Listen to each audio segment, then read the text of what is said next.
तुलसीदास हरिनाम सुधा तज सठ हठ पियत विषय विष मांगी।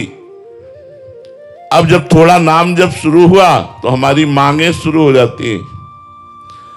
तुलसीदास जी कहते हैं भगवान नाम रूपी अमृत का त्याग करके बेच करके ये विषय विष मांग रहा है। भगवान हमको ये दे दो, भगवान हमको ये दे। अरे भगवान का नाम जब करो कि भगवान आपके नाम से प्रेम हो जाए, आपसे प्रेम हो जाए, संसार से हमारा उद्धार हो जाए। ये जितने भी भोग आप भोग रहे हैं, कोई ऐसा भोग बताओ जो आज तक आपको सुखी कर पाया हो।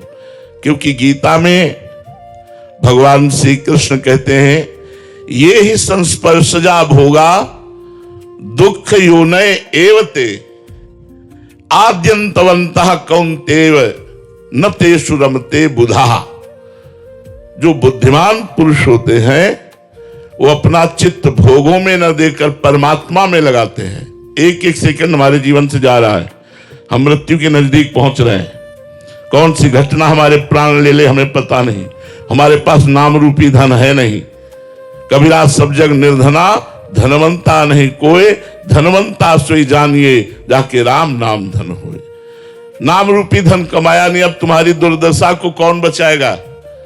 इसलिए ये ही संस्पर्शजा भोगा दुख योनय एवते। जितने भी भोग हैं इनका परिणाम दुख मिलेगा।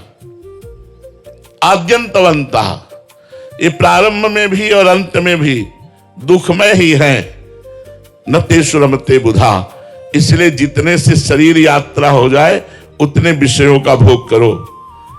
पवित्र भोजन पाओ, पवित्र जल पियो, पवित्र वस्त्र धारण करो, पवित्र विचारवान बनो, दूसरों का कल्याण हो, अपना कल्याण हो, दूसरे सुखी रहें, हम सुखी रहें, हमारी समाज हमारा राष्ट्र समृद्ध और सुखवान बने, ऐसे हमारे विचार हों।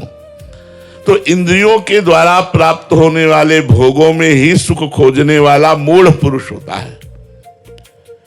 बुद्धिमान पुरुष कभी भोगों में रमता नहीं, आवश्यकता के अनुसार उनको स्वीकार करके सत्मार्ग का अनुसरण करता है, भजन करता है, जो भी कर्म करता है वो बहुत सोच समझ के कर्म करता है।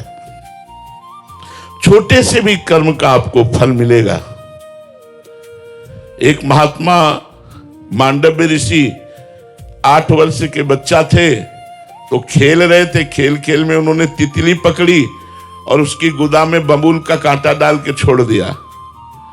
तो जब मांडव्य ऋषि के रूप में तपस्या कर रहे थे तो राजा के यहां से चुरा कर चोर लोग भाग रहे थे संपत्ति, तो उनका पीछा करते हुए वो आए। तो उन्होंने सोचा ऋषि के आश्रम में यदि हम छुप जाएं तो बच जाएंगे।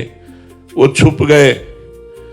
राजकर्मचारियों को पता चला तो मैं ऋषि सहित उन चोरों को माल सहित बंदी बना लिया।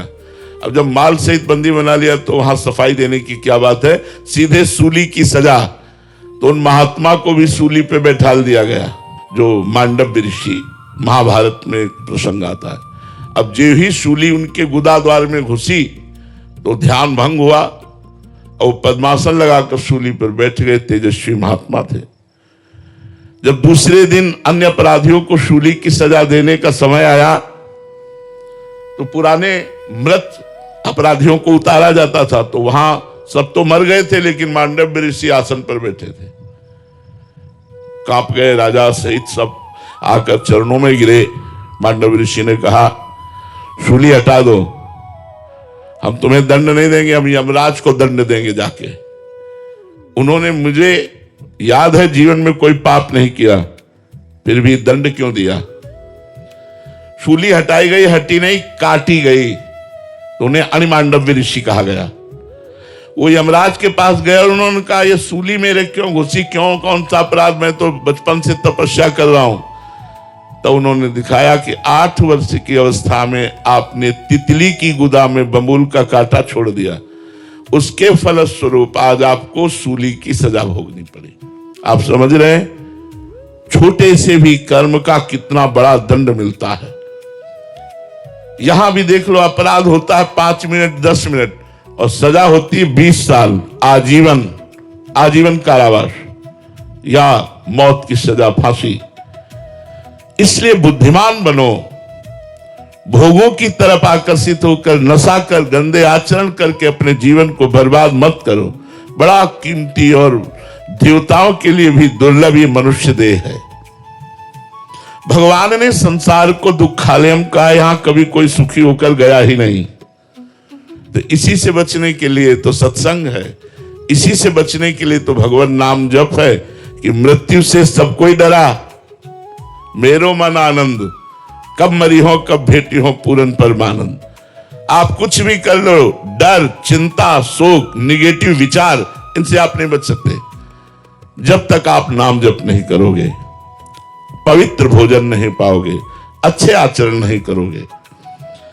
जगत में द्रोह पैदा करके यहां से जो जाएगा उसे यहां अवश्य जन्म लेना पड़ेगा और द्रोह का हिसाब देना पड़ेगा।